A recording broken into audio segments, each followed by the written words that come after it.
Welcome everyone to webinar 5, which is the last webinar in our series for SaferSim.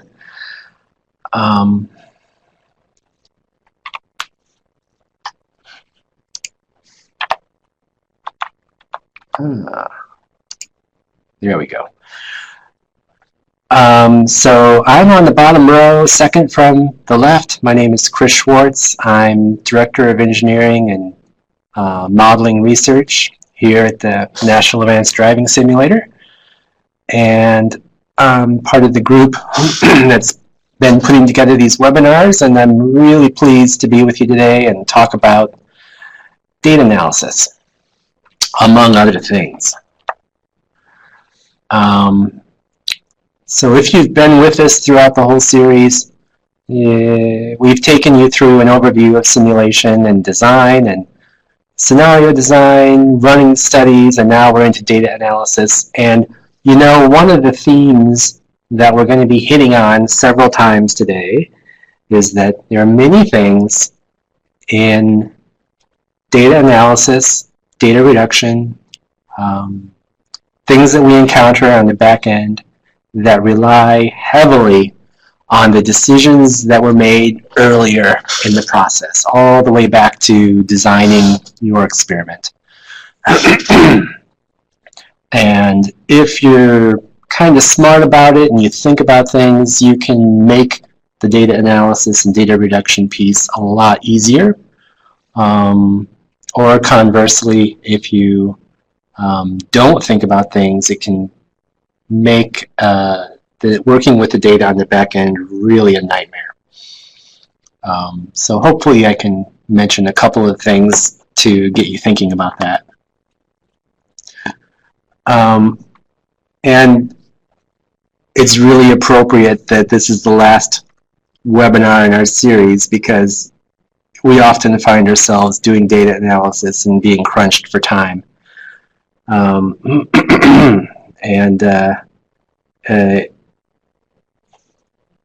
And I want to, well, let me just back up for a second and say that this webinar is going to cover a lot more than just data analysis too. And things like data reduction and several other aspects. And so on the one hand, I do hope that the label of data analysis didn't keep anybody from attending today. But I also hope that nobody is disappointed if we don't spend a whole 90 minutes on just doing statistical data analysis, because that's not what we're going to spend all our time on. Rather, I'm going to cover a few topics, and I really hope that I'll mention something that maybe you didn't think about, maybe is new to you, and will make you go off and investigate it on your own and learn more. So we're going to start from the point where you have your data. And we're going to talk about data wrangling, which is like cleaning your data, preparing your data, post-processing your data. We'll talk about visualizing it. We'll talk about data reduction.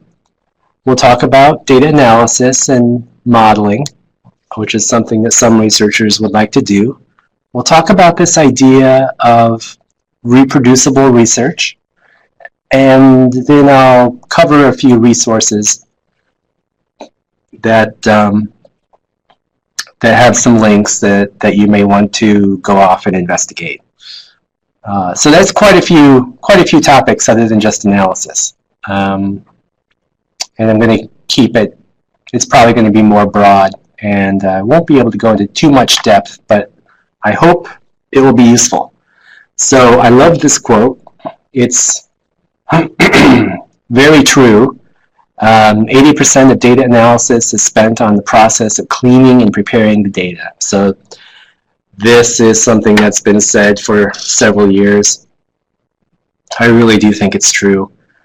There's so much that you have to do with your data to just get it to the point that you can run your analysis.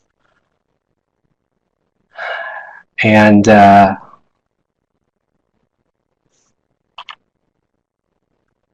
And the first step in that process is what I'm going to call data wrangling. It's not the only word that you could use. There are others, but essentially it's talking about all the things that you have to do once you get raw data. We want to take raw data and eventually reduce it and analyze it, but raw data is messy. It's so messy. It has missing values, it has artifacts, it has all kinds of things that make it not ready for running your analysis. Another problem is that the raw data that you're working with may have come from more than one source. It may not all come from your simulator. You may be working with a combination of simulator data plus survey data plus some other like physiological sensor data that was recorded from a different device, and then you have to figure out how to synchronize it with your simulator data. And that can be a whole new challenge.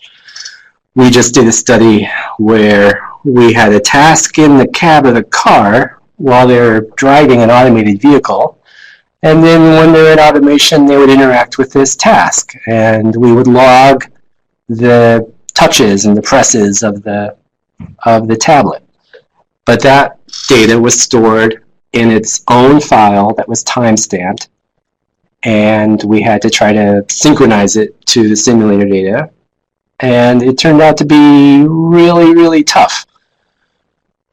I wish that I could give you a formula for how to do this part, but it's really completely dependent on the type of data that you're generating. And by the way, I should mention that this is a problem that may be more severe if you're working with real-world data that you're collecting off the internet or collecting off an on-road vehicle, but it's definitely still a problem with simulator data. Simulator data is not perfectly clean.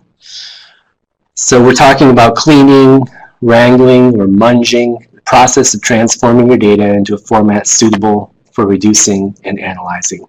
So how do you handle missing data? That's a question for the ages. Well, missing numerical data often is represented by NANs, which are knotted numbers. And so NAN would be the computer representation for a missing number sometimes.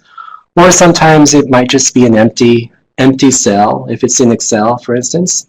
What do we do with them? There are three things I've shown here, probably not a complete list, but one thing is you can just truncate values. Remove an entire row if it has missing values. An extreme version of this might be removing an entire subject or entire drive if it has missing values. Usually it's not necessary to go to that extreme, though. Another thing you could do is try filling in missing values with special codes that are meaningful to you. And so when those numbers, like -99, shows up later on in your reduction and analysis, you understand that, excuse me, that it implies that value is missing, and maybe even it implies something special to you about the type of case that represents. And then another option is imputing your missing data, where you can take the surrounding values in that data set and use it to maybe take an average or a median or something like that and fill in the missing data. That's called imputation. So all of these things are potential options, but you do need to have some kind of strategy to deal. Okay. Oh, my arrow key is not working again. All right, so let's take a look at a little example data set. This was taken from R. It was taken from the New York State Department of Conservation and National Weather Service, and it's showing samples on a month, on a day, and then it's giving ozone, solar, wind, temperature.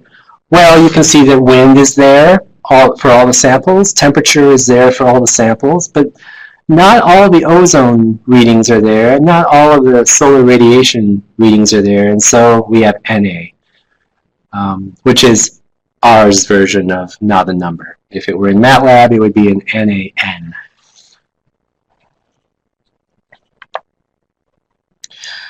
Now, one thing that we do, if it is to the extreme point of removing an entire drive from the data set because it was invalidated, then we use something called a disposition spreadsheet that's shown here to manage that.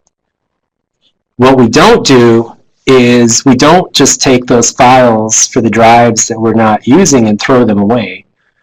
We have them and they're listed in the sheet, and so we know that they were collected, when they were collected, we know what participant, we know if a participant did a drive that was dropped, and we know why it was dropped. So we mark all that here, and then as we reduce the data, we can also keep track in this spreadsheet which files have been reduced and which have yet to be. So this is a really nice way of keeping up with your knowledge of your data set. And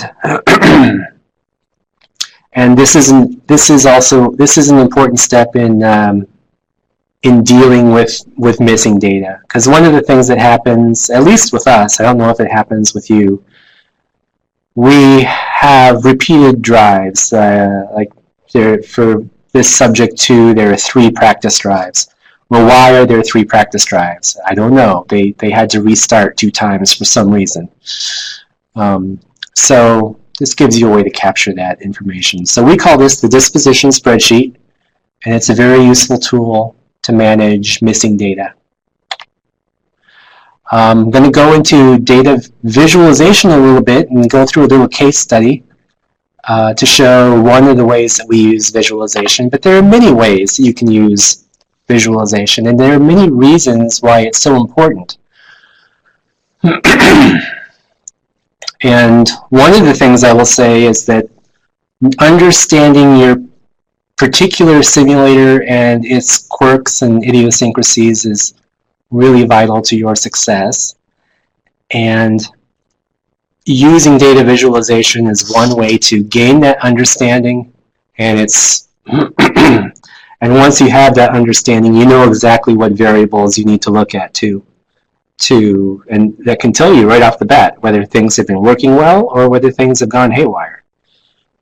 So you want to visualize your data to, number 1, explore your data set and just kind of see what you have, ranges of values, minimums, maximums.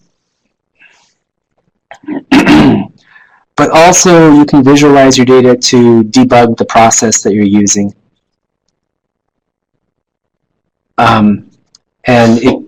When you see problems cropping up, you can go back and fix them in your scenario or fix them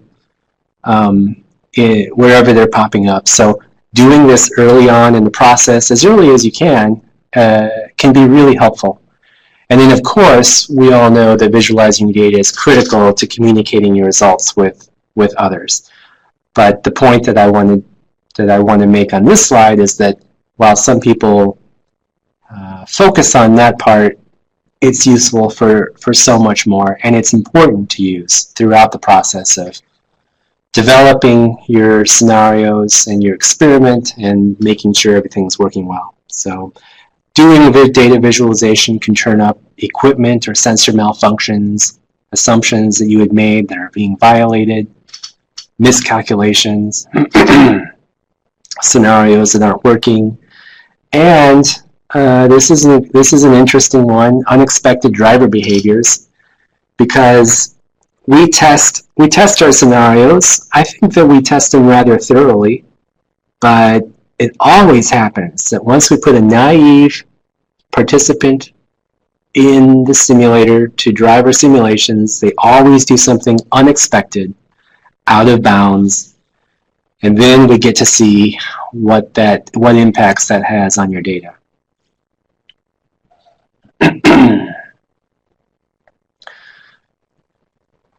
So I want to make a point about the format of your data, at least in R, and this is probably true in other platforms as well, that the format of your data can make a big difference to how easy or difficult it is to visualize. And what I'm showing here is this data set that I introduced a couple slides ago, and I'm working in R. R uses something called the tidyverse, and I'm transforming the data from the left panel to the middle to the right to get it into a format that makes it really super easy to plot in R.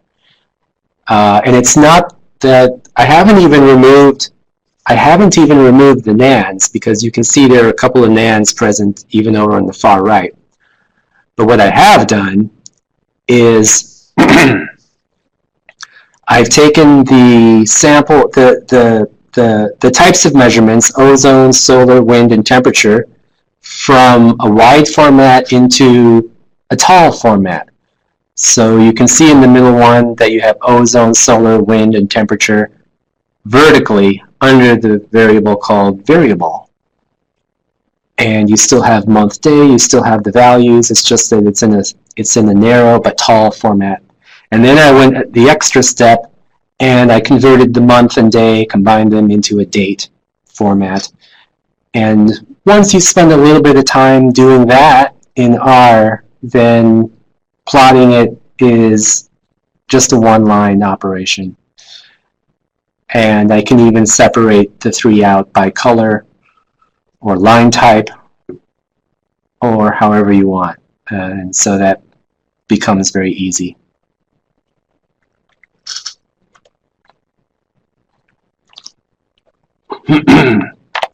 So at this point, Jacob, I want to do an interactive poll, and I want to ask you what kind of tools you use on your data. You can answer more than one.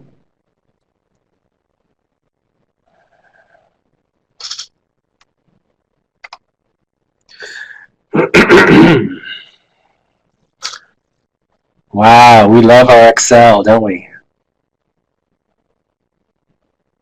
Stata. Okay, thank you. Statistica. Good. Excel, MATLAB, R is number 3. And then we have a four-way tie. Nice.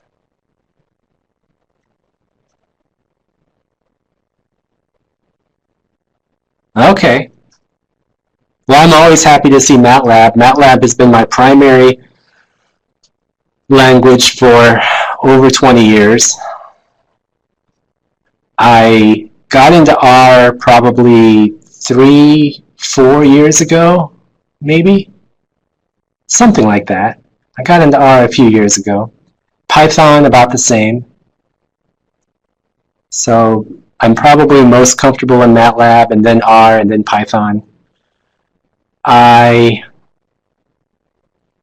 don't use Excel too much, and I don't really like using it for data analysis if I can get away with it. Did I self-teach R? I basically did. I read a book,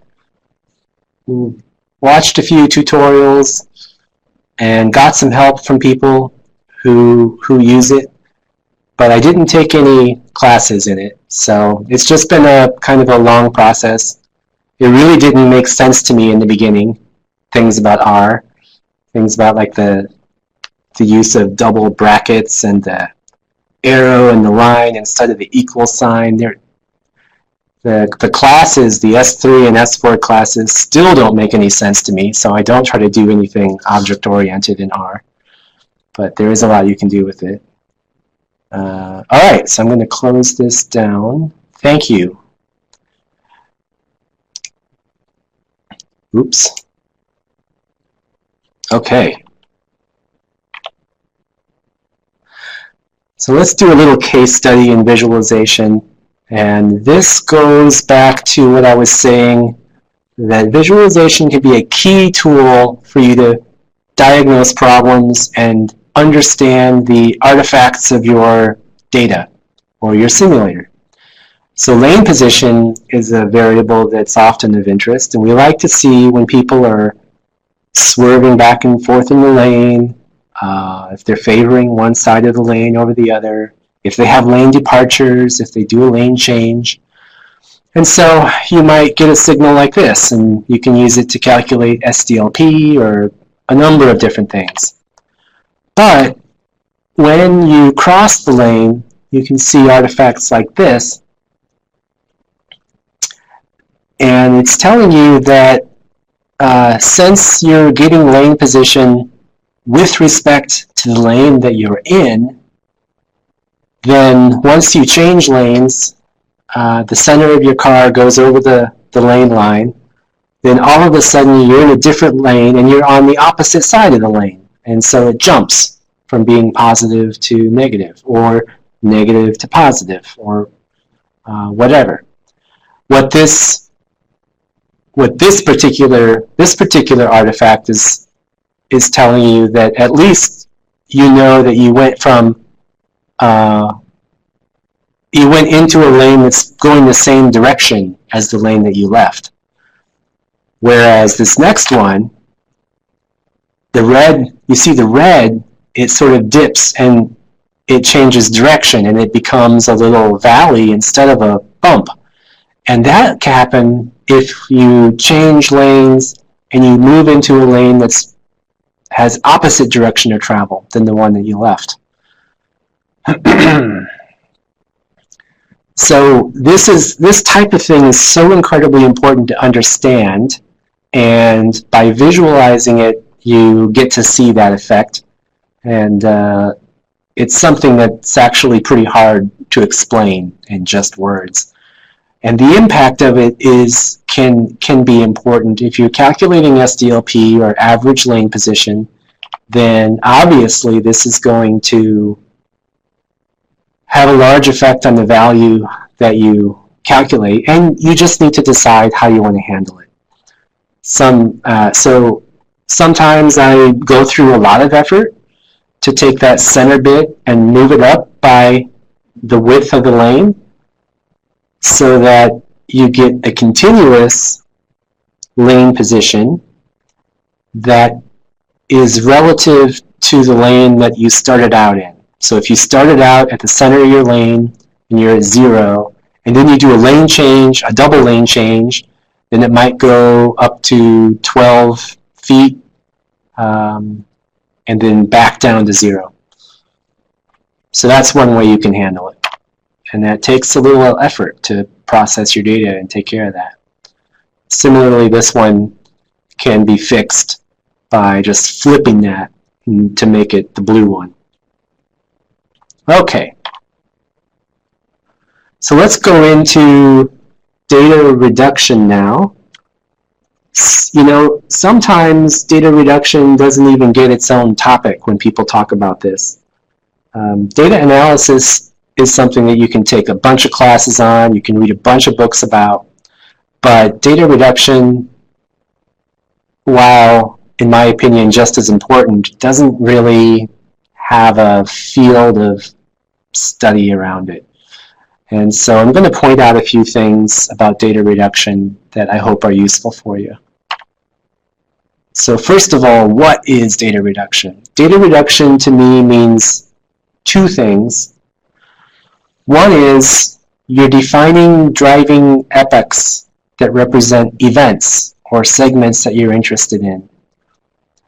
You're not usually interested in just looking at the whole drive.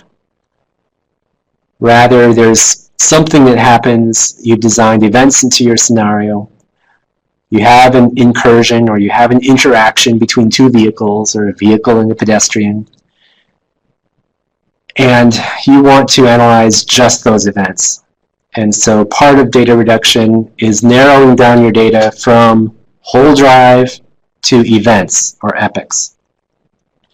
The second part of data reduction is defining driving performance measures that you can compute from the raw data. And so we call it reduction because first we're reducing from the whole event to part of the drive, and second we're reducing from time series data to measures that could just be single numbers. So you can see an example here of the steering wheel angle, and it's all kinds of things going on. The person is steering back and forth, and you can think about pulling specific measures from that signal, like the maximum, the minimum, the mean, the standard deviation. And this is obviously beneficial from the point of data analysis because you're taking a signal that might be thousands and thousands of samples and reducing it to 4 or 5 numbers. Well, data reduction, I think one of the reasons we don't sometimes talk about data reduction as a thing is that it's often entangled and combined with the cleaning and the analysis, perhaps one or the other. And in fact, some tool chains that people use are split between different software, where you might pull in data in Excel and use it for cleaning, and then you might put it into MATLAB for the reduction, and then you might export that into R or SAS or something else for the analysis. It certainly has gone that way for me at times.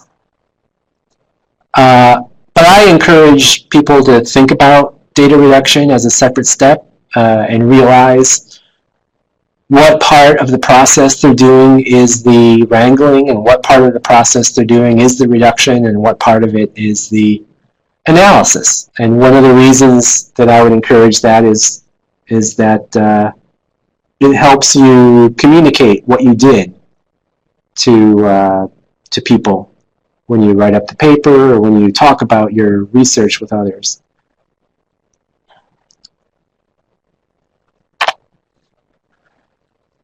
So here's another question. When is data reduction? Well, a key point is that simulator scenarios ought to be designed to support data reduction. So this is very early in the process, obviously, that you're putting these scenarios together.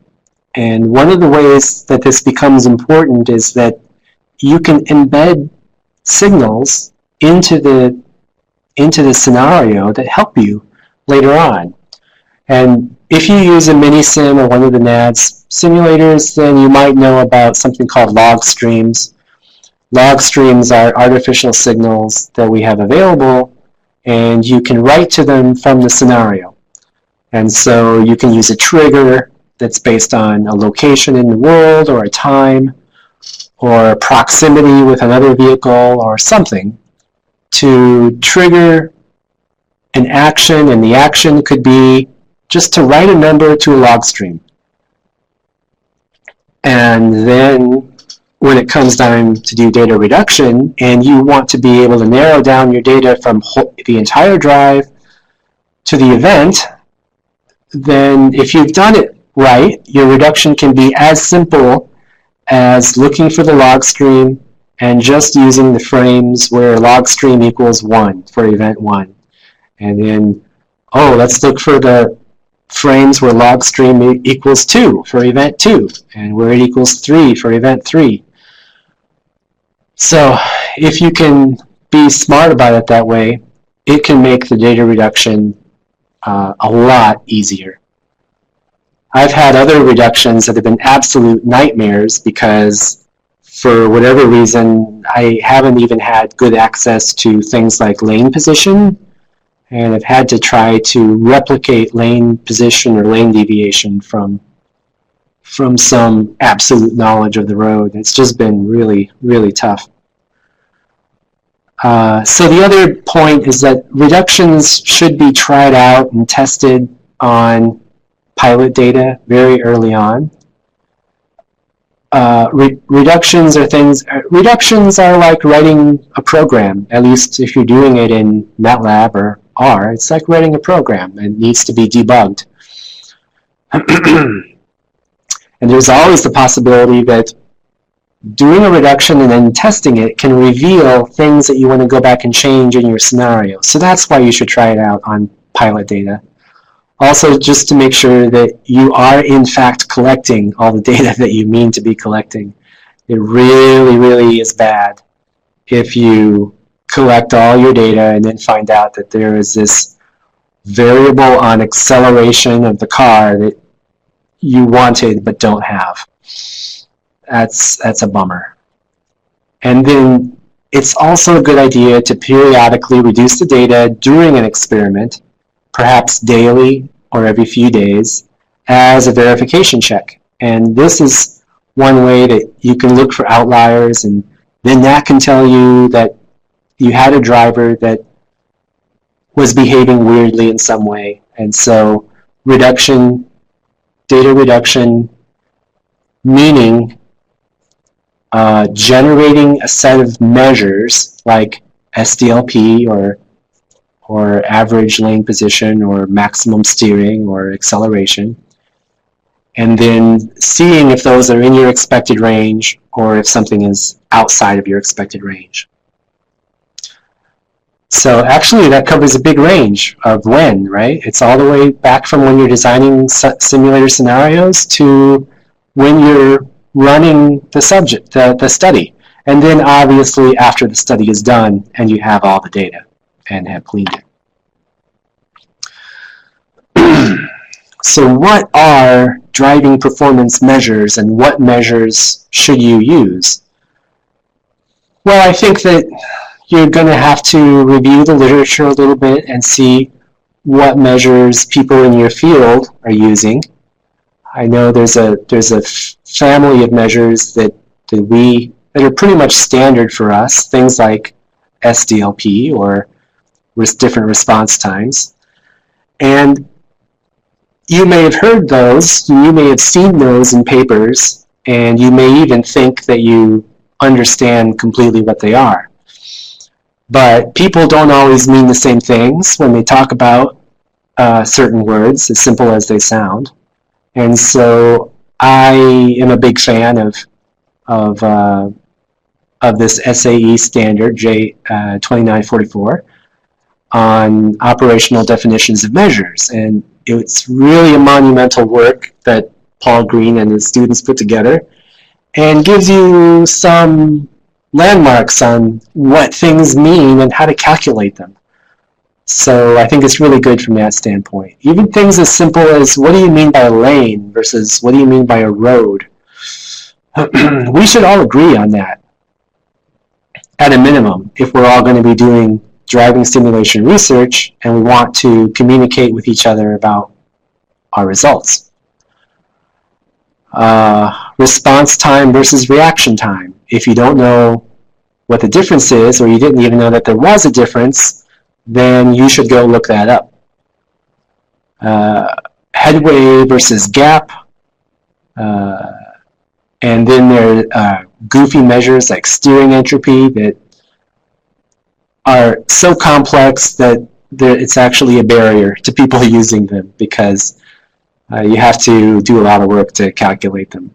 So 2944 is a good resource to give you information about that and to prevent you from reinventing the wheel, which is something that none of us should do. Here's a list of some other standards that may or may not be useful for you. There was another, let's see, these are, a couple ISO, some SAE. IEEE makes standards as well. I don't know if there are any relevant ones. There's one that ISO has that I don't have on here that's really useful for gaze and eye related measures. And I don't remember what the number is on that one, but it gives you information, definitions about things like saccade and fixation and when does a gaze begin, when does a gaze end, that kind of stuff. So that can be really useful. I should have put that one on. All right, so now we'll go into the main event, data analysis. Again, my apologies if I don't go into as much detail on data analysis as you wanted to see. Thank you, Don. But I'll cover a few things and just give you a little advice, with the caveat that I don't consider myself a really good analyst. I'm definitely not a statistician, but I learned a lot in my time working with simulator data, that's for sure. So data analysis, to me, is about applying these recognized statistical tests to the reduced data to answer our research questions or our hypotheses. And again, this goes all the way back to how we designed the experiment. And if you designed your independent variables to be between subject or within subject or some kind of mixed design, it will have huge implications for how you analyze the data. Does it have repeated observations that are within subject and possibly within the drive? Then that will have implications on what kind of ANOVA you can run, for instance. If you are trying to do repeated observations, but you have designed it such that not all combinations of, oh good, thank you, ISO 150, that might be the one I'm thinking about, Carol, thank you. Then, but you leave missing cells, then that can violate some basic assumptions of doing a repeated measures ANOVA, for instance, and then that whole analysis just becomes unavailable to you right off the bat. So it's important to think about those things. There are many tools you can use, from regression to ANOVAs to mixed effects models. And, you know, we always look for significance and we look for p-values, but significance is not the same thing as meaningful. And if you don't check your effect sizes, then you don't really know if what you found is important or not, because you could have a significant difference that is, you know, 6 inches, but if 6 inches is really not an important magnitude for a safety benefit, then it may not be meaningful. So the moral of that story is check your effect sizes and don't oversell it if it's just because it's significant. I think exploring your data is so important, even at the analysis stage. And there are some analyses and visualizations that we do just to discover patterns in our data, spot anomalies, and check our assumptions. And we've already talked about data visualization for this, and I'll talk about it a little bit more on this slide. You can run all sorts of diagnostics on your data, and I encourage you to do that. And on the right, you can see the visualization for those diagnostics.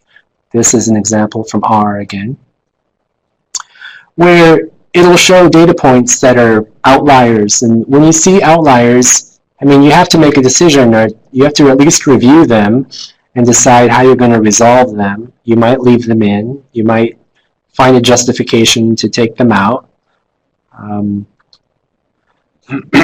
Or if it's a matter of normality, you might decide you have to apply some kind of transformation to the data.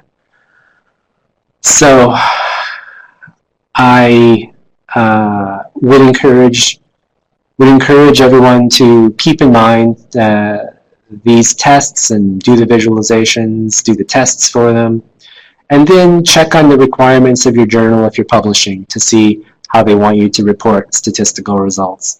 Because some places require p-values, but there's also, you know, a bit of a school of thought, let's say, that puts less importance on p-values, more importance on confidence intervals, for instance. And so you may want to focus your analysis in that direction. but only do so if you can get away with publishing it like that. So I'm not really going to go into a whole lot more depth on the analysis. I will say that lately I've been using mixed effect models more than anything else because I find them to be so incredibly flexible and useful from that regard. But I do want to talk about modeling, which is another approach to data analysis. And what you may find that you want to do with your data is create a model that learns the relationship between variables, perhaps between your independent variables and your dependent variables, or between your inputs and your outputs, or something, and then can be used to predict outputs given a new set of inputs. So you might do this to characterize driver behavior. You might be trying to learn about a route choice or risk-taking. These are all examples of models. And there are different types of models. I've done some of these where some are probabilistic models that use Bayesian techniques, like a Bayesian network, or control-based models where you're identifying, doing system identification on a transfer function or something like that, or machine learning models where you're learning a random forest or a neural network, or making a deep learning model if you have enough data.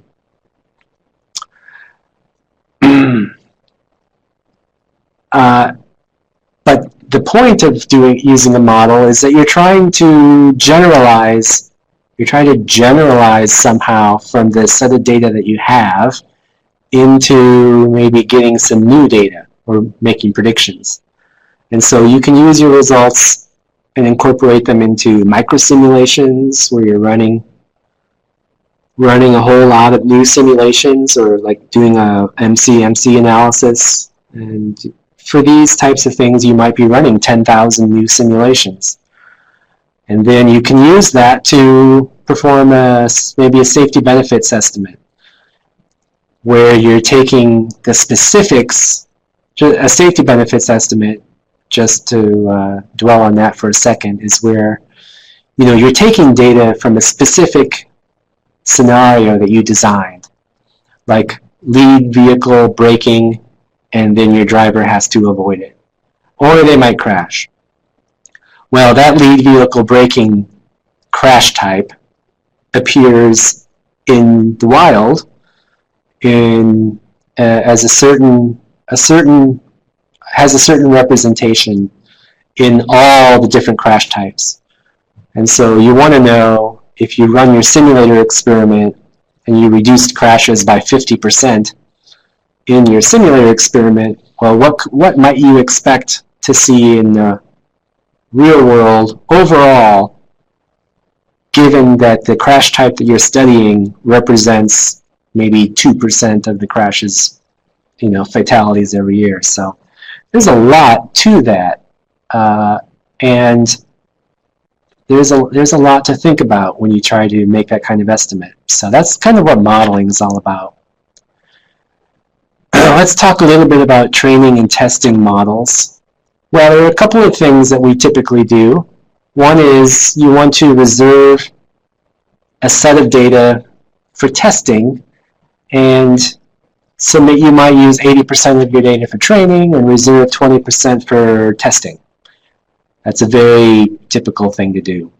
Another approach towards the same goal is some kind of cross-validation. Some kind of cross-validation where you're training different models on different chunks of data and then selecting the best one.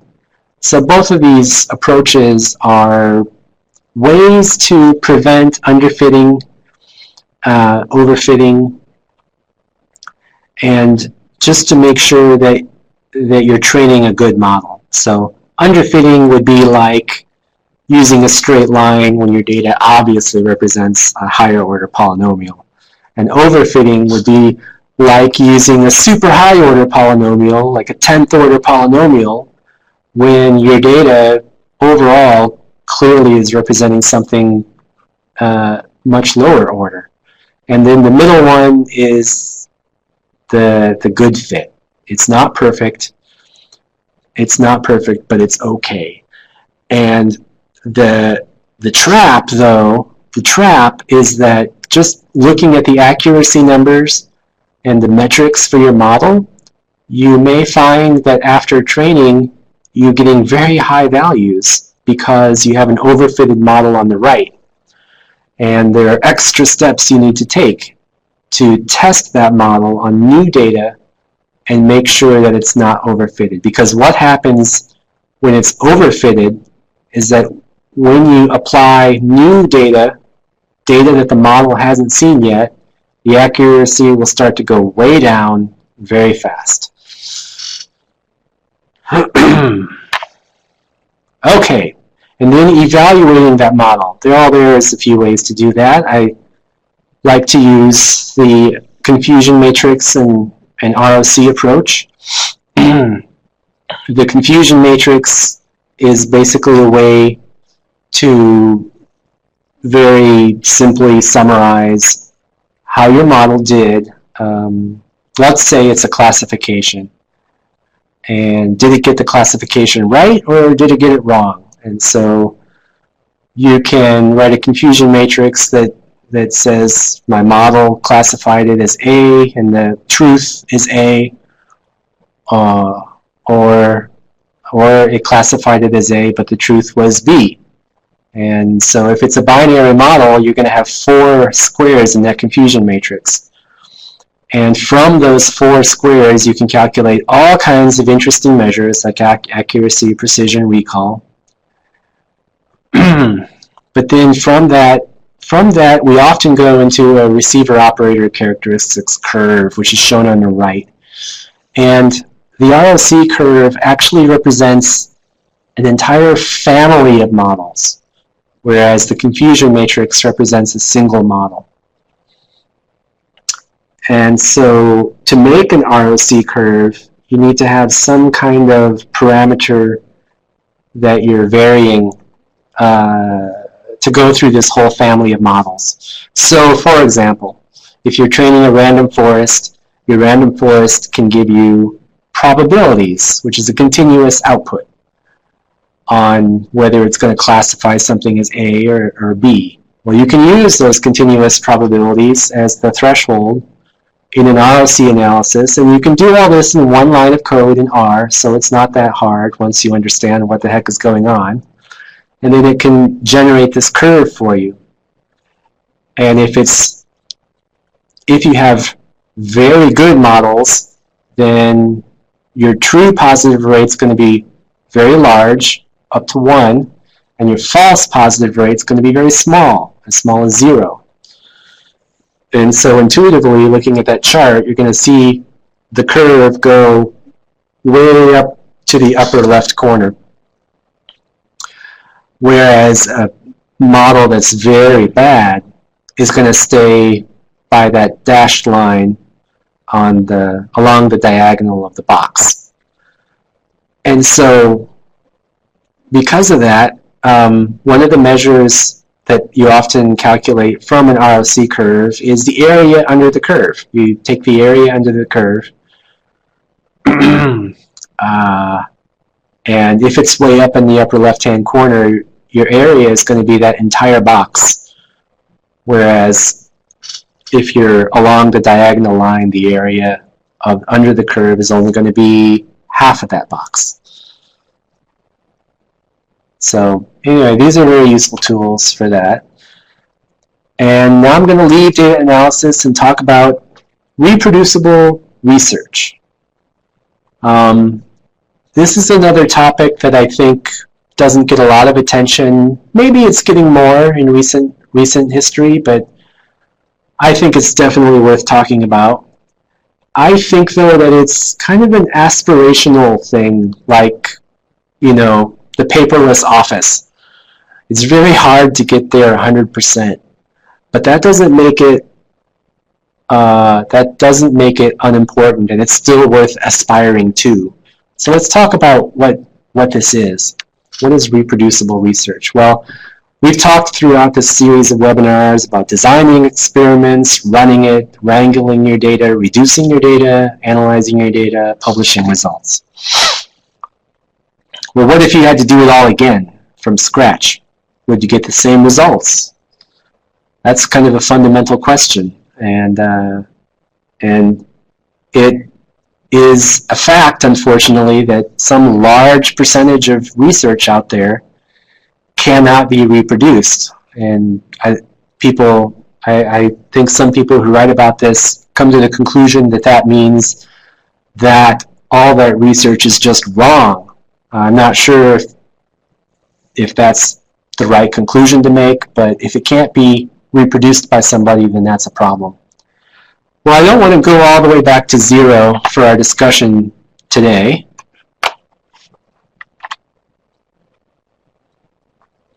In other words, let's not talk about repeating the experiment.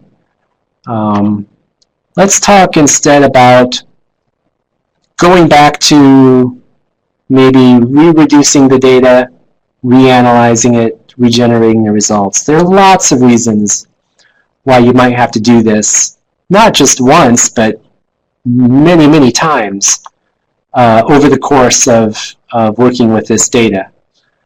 And if you don't have a good setup to do it, then it can make you grow old prematurely. So let's talk about what we mean by reproducible research. First of all, what is not reproducible research? Well, doing things on the command line is not reproducible. You see on the right there your basic workspace in MATLAB. It's a wonderful thing. It's interactive. You can make plots, but it's not reproducible. You can make errors if you're typing the same thing over and over again. It's really hard to document what you're doing, and it's really hard to replicate what you're doing. If you're using MATLAB and you're familiar with it, they've actually made some big improvements over the years where you can do a bunch of stuff interactively, generate a really fancy plot that you just love, and then go click on some buttons on the plot, and it'll spit out the script that generates that plot. So that would be an example of taking something that's completely not reproducible and generating a script to make it more reproducible. But is scripting reproducible research? Well, it helps, definitely helps, but there are many other things to think about. What's happening with the data that you're working with? Have you been adding more data? Is the data, have you been cleaning it as you go along? Is your data changing somehow? How are you managing versioning of your scripts and the different analyses that you're trying out? How are you getting your results from your analysis environment into your paper? And then finally, can others reproduce what you're doing? So why do we care about this? Why go through all the trouble of making your research reproducible?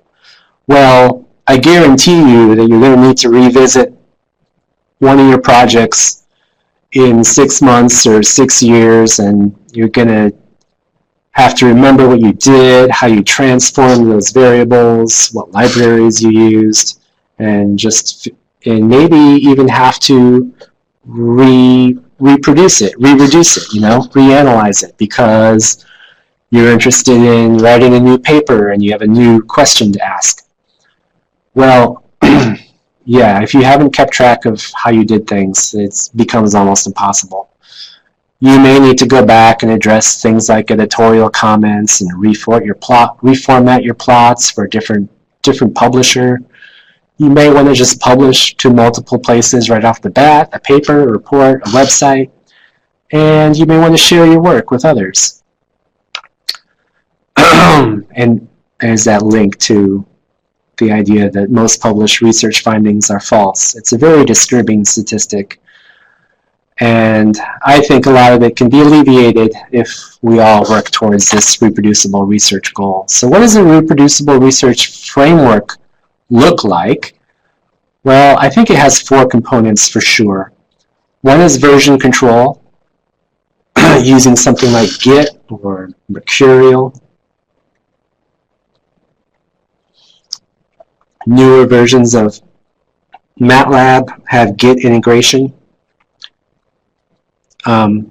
It definitely uses scripting of some kind. You might be working in RStudio, or you might have your favorite editor like Sublime or Atom that you like to use across software, different types of software.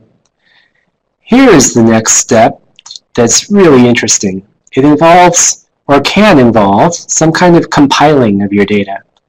So if you're using R and RStudio, have you tried R Markdown? With R Markdown, you can not only run your analysis, but compile a document at the end of it that has your plots, it has text that you put in, it can have your equations, it can have everything you need. And if you go to the extreme with this compiling process, you can literally start from your raw data set and spit out a publication-ready paper at the end of it in LaTeX or something. And somebody else will be able to come along and regenerate the entire thing from scratch. And you can have it all under version control with Git, put it up on GitHub if you want to, and it's a beautiful thing. And then finally, sharing your data, whether through GitHub or Harvard Dataverse or the Dataverse project. There are more and more ways that are enabling people to share their research. All to the good, I say. So where's a place you can learn about this? Software Carpentry is one I would recommend. I've organized a Software Carpentry workshop here at Iowa before, and I find that I found it was a really good resource to teach people in the number of tools that they might need to know. Not all of them, maybe you need to know, but a lot of them come in handy. So they talked about everything from the Unix shell to Git to Python to R, using R for reproducible scientific analysis. They have other courses that go into using SQL or pandas and different things like that. So they're a really good resource. So my takeaways from this presentation are a few. They're, accurate and appropriate data reduction and wrangling and analysis. I don't want to give any piece of this short shrift. They're essential for getting meaningful results. So don't rush it and don't skip on validating it and exploring it. I've definitely found in my career that giving analysis, data analysis and reduction the proper, the attention it deserves and taking my time with it can be very rewarding and turn up interesting observations and things that are guideposts, signposts for what to dig in deeper on. And they don't always reveal themselves at first blush. They really don't. Some of it just takes time. Plan for your data reduction early and throughout the research process. Document what it is that you need the reduction procedures to do. Use them to test your scenarios. Use them to validate the data that you're collecting. Use visualization early and often as well to be intimately familiar with your data. And you can also use it to, pick appropriate summary measures. Expect to spend up to 80% of your time on wrangling and reducing your data. It will take the majority of your time just to get a data set that's that you can then run an ANOVA on. But even after you get to that point, you might spend 80% of your remaining time exploring your reduced data and doing some exploratory analysis. when you think about it, it's always remarkable to me that doing the actual analysis that generates the numbers that ends up in your paper can be reduced to a few lines of code sometimes, and doesn't represent all the hours and sweat that you put into the data. And finally, work in a reproducible fashion, not only for your own benefit and your future self's benefit, but for the benefit of others and for the community, so that we can try to reproduce each other's results and try to understand how to generalize results that were done at the NADS with results that might be coming off of a different type of driving simulator or a mini sim or something else. So I have a few more slides that I'm going to go through quickly. I'm not going to talk about them too much, but you can go back and look at the recording of the webinar. You can write down all the links and follow up on them as you will. One is the NADS reduction tools that we've created here. They are from MATLAB, and they're just a set of GUIs and scripts that help manage the process of data wrangling and reduction. So the disposition spreadsheet that I showed you early on in this presentation is part of this NDEC tools process. They're provided with the mini sim, if you have a mini sim. They're written in MATLAB, but one of our mini sim customers went through quite a bit of work to port some functionality of NDEC tools to Python, and he cleverly named it UNDEC tools. So that's available on GitHub if you like to use Python. But essentially what this is going to help you do is go from raw simulator data, which is in a binary format called DAC data, into MATLAB format, and then you can take it into a CSV format or some other ASCII format. MATLAB is a very useful tool. I'm always a fan of MATLAB.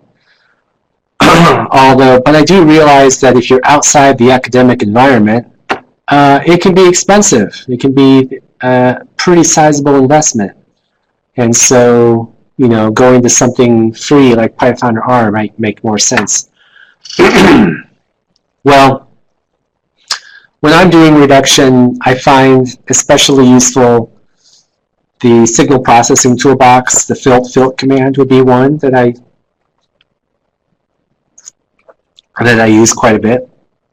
And then the statistics and machine learning toolbox comes in very handy as well. Here are a few resources for R. There's not only the base R that you can get from CRAN. There's RStudio, R Markdown. There are resources and libraries in the R Tidyverse. And there's a webinar down there that is a very nice tour through the Tidyverse, and kind of shows you, if you watch it, some of the power of putting your data into the Tidyverse formats, and then it kind of exposes some real expressive and powerful ways to interact with it through some R libraries. I think this is the same standards document that I showed before. And this is my last slide. Just pitching the Road Safety and Simulation Conference here in Iowa City in October. I hope to see you all there. So if I can answer any questions today, I'd love to, or you're very welcome to get in touch with me at NADS and send me an email, and I can try to assist you that way too.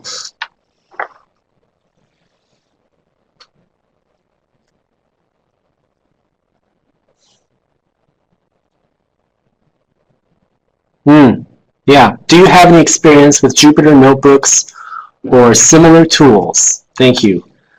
I have a little bit of experience with Jupyter notebooks. I haven't really used them much, even since they became Jupyter, I think. They used to be called something else, but they're very, very, very useful.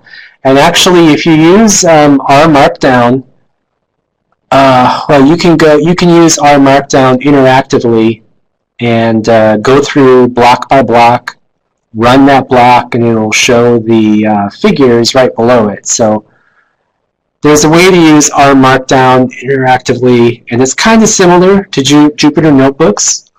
But yeah, I'm a big fan of the concept of Jupyter Notebooks, and it makes it a really nice way to share it with other people, because all they have to do is get on the web and start playing with your data. A quick question regarding analysis prior to data analysis. How do you recommend running a power analysis to determine sample size?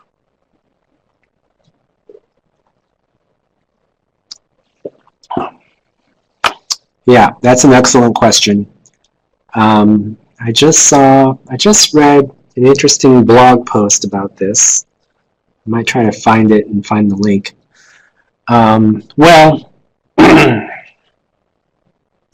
I think one way to go about it is to find one of the online calculators that are out there, and just start plugging in your sample size and the effect size that you're looking for, and all of that.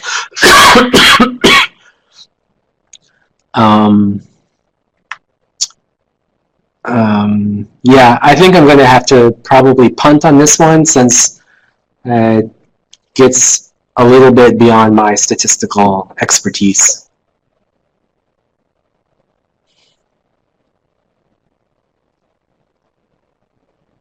Thank you. Thanks for the question.